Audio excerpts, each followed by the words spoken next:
A ver, una pregunta. ¿Y si la espiritualidad no fuera obedecer a una autoridad central, sino tener una línea directa personal con lo divino? Imagina una especie de guía, un protector, asignado solo para ti. Una conexión privada. Exacto.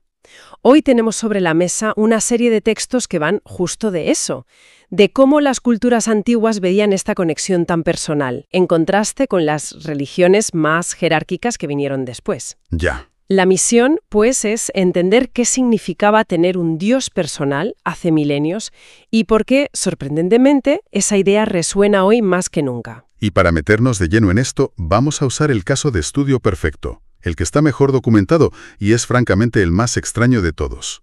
Hablamos de Sócrates. Hablamos del daimonion del filósofo Sócrates. Los materiales que tenemos nos van a permitir no solo entender qué era esa voz que oía, sino compararla con otras figuras. El genius romano, el ángel de la guarda. Desde el genius romano hasta nuestro conocido ángel de la guarda.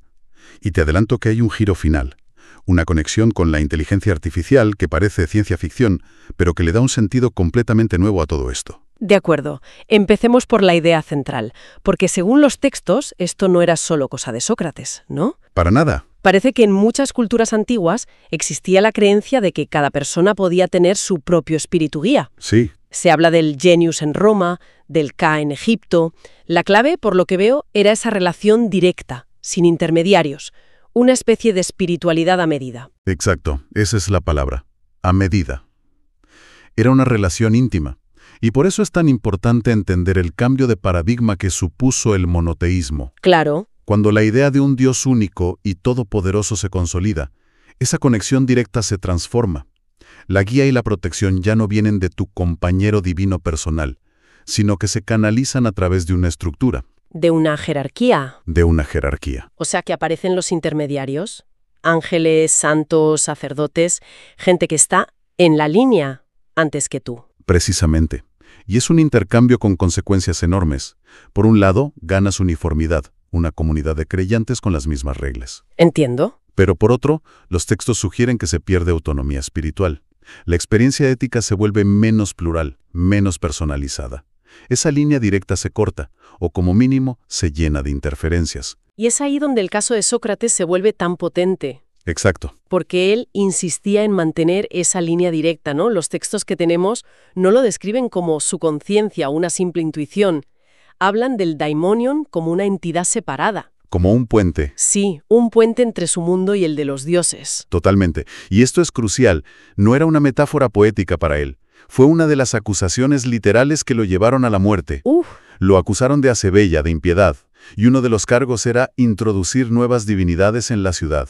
Su daimonion era la prueba del delito. ¡Qué fuerte! Vale, entremos ahí. ¿Cómo funcionaba exactamente? Porque si te van a condenar a muerte por ello, debía ser algo muy concreto. Pues Platón, en la Apología de Sócrates, nos da el detalle más importante, y para mí el más fascinante. A ver. Sócrates explica ante el tribunal que esta señal divina tenía una característica muy peculiar. Su función era exclusivamente prohibitiva. Espera, ¿cómo que prohibitiva? ¿Solo le decía lo que no tenía que hacer? Exactamente. Nunca le decía, haz esto o ve por aquí. Siempre era una advertencia, un veto, un no sigas por ese camino. Pero eso es. Y esto es una genialidad filosófica, porque significa que el daimonion no anulaba su razón.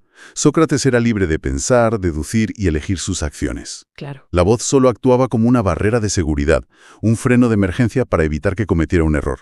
Protegía su razón, no la sustituía. ¡Qué bueno! Es como tener un editor personal en la cabeza que solo te tacha frases, pero nunca te escribe una nueva. Justo. Y el ejemplo de su propio juicio es brutal en este sentido. El hecho de que el daimonion se quedara callado mientras iba hacia su condena. Fue la señal definitiva para él. Lo interpretó como la confirmación de que estaba haciendo lo correcto. Increíble. Si ir a la muerte hubiera sido un mal para él, un error moral o espiritual, la señal se habría manifestado con un no rotundo. Su silencio era, paradójicamente, una aprobación. Entiendo que se aplicara a grandes decisiones morales como esa, pero ¿funcionaba también para cosas más mundanas del día a día? Pues parece que sí. En otro diálogo, el Fedro, Platón cuenta una anécdota muy reveladora. ¿Cuál? Sócrates está a punto de cruzar un río para marcharse de un lugar, y la señal familiar, el daimonion, se lo impide. Se queda quieto y entiende que no puede irse. ¿Y por qué? Hasta que purifique su alma por un discurso un tanto impío que acababa de dar. Así que no era solo un consejero ético, sino un guardián de su relación con lo sagrado, con lo ritual. O sea, que no era un secreto, no era una cosa que él guardara para sí como si estuviera loco. La gente en Atenas sabía de su voz. Era de dominio público, se menciona en varios diálogos como algo que todo el mundo asociaba con él. Era parte de su marca personal como filósofo, ¿sabes? Claro. Por supuesto, para sus amigos era una prueba de su conexión divina, pero para sus enemigos era la prueba irrefutable de que era un bicho raro y un peligro para la religión establecida. Tenía un canal privado con los dioses, y eso era inaceptable. Exacto. Y esto no es solo cosa de Platón, que a veces se le acusa de idealizar a su maestro. Otras fuentes lo confirman. Sí, y eso le da muchísima solidez histórica. Genofonte, otro de sus discípulos, también habla largo y tendido del daimonion. Ah, mira.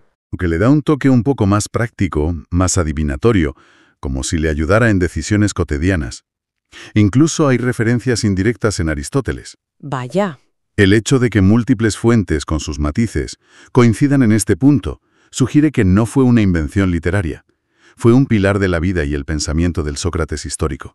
Vale, entonces el caso de Sócrates es único por lo bien documentado y por sus detalles, pero la idea de fondo, la de un protector espiritual, no es una rareza. Para nada. De hecho, los textos trazan un mapa comparativo con otras culturas, y es como si todo el mundo buscara algo parecido. Es un patrón universal, sin duda. Cada cultura lo ha moldeado a su manera. Si lo comparamos con el ángel de la guarda cristiano, por ejemplo, ambos protegen. Sí. Pero la diferencia clave está en el método. El ángel tiende a inspirar positivamente, a susurrarte al oído, haz el bien. El daimonium, como decíamos, es un veto. Te deja en paz mientras no la líes. Me parece una diferencia fundamental, porque uno te empuja a actuar mientras que el otro te da total libertad y solo pone una barrera de seguridad. Justo. ¿No es esa una visión mucho más moderna de la autonomía personal? Totalmente. Y la comparación con el genius romano también es interesante. Comparten esa idea de ser algo a la vez interno y externo, una especie de doble divino. Ajá. Pero el genius tenía una dimensión social y de culto que el daimonium no tenía en absoluto. ¿A qué te refieres con culto? A que al genius se le rendían honores. En tu cumpleaños, por ejemplo, parte de la celebración era un pequeño sacrificio u ofrenda a tu propio genius. Era una figura pública y familiar. Ya. Nadie le hacía ofrendas al daimonium de Sócrates. Era una relación estrictamente personal y privada. Y si nos vamos más lejos, has mencionado el Ka egipcio. El Ka es distinto. Es más una parte esencial de la persona, como una fuerza vital o un doble espiritual que te acompaña desde el nacimiento hasta después de la muerte. Entiendo. El daimonion de Sócrates parece más un compañero con voluntad propia, una entidad que interviene, no una parte constitutiva de su ser. Y si ya nos vamos a Mesopotamia, tenemos a los Shedú o Lamassu. Ah, sí. Esos impresionantes toros alados con cabeza humana que vemos en los museos. Los que guardaban las puertas de los palacios. Esos mismos. Eran protectores, sí, pero monumentales, físicos, y su función era proteger un lugar, un colectivo, al rey. El daimonion era todo lo contrario. Inmaterial, invisible y dedicado en exclusiva a la vida interior de un único individuo. Vale, entiendo. Hemos visto el ángel, el genius, el Ka. Parece que cada cultura tiene su versión, pero al final todas parecen distintas al daimonion. Su caso sigue pareciendo el más raro, el más específico. Sí. ¿Qué lo hacía tan especial filosóficamente? Pues aquí es donde los textos usan una palabra un poco técnica, pero que es la clave de todo. Dicen que su función era apotropaica. Espera, apotropaica. Menuda palabra. Suena a hechizo. ¿Qué significa eso exactamente? Algo así como un escudo espiritual. Exacto. Has dado en el clavo. Viene del griego y significa que aleja el mal, que protege. Su trabajo es literalmente desviar a Sócrates del error. Vale. Es un no sobrenatural que protege la integridad del filósofo, pero deja todo el campo de juego de la acción positiva, del sí, a su razón y a su libre albedrío. ¡Qué pasada! Es una síntesis perfecta entre una guía divina y la máxima autonomía humana. Me cuesta ver cómo esto conecta con nuestro mundo, más allá de la curiosidad histórica. Sinceramente, no veo cómo algo tan antiguo pueda conectar con, no sé, el mundo digital. Pues la conexión es más directa de lo que imaginas, y está en el funcionamiento.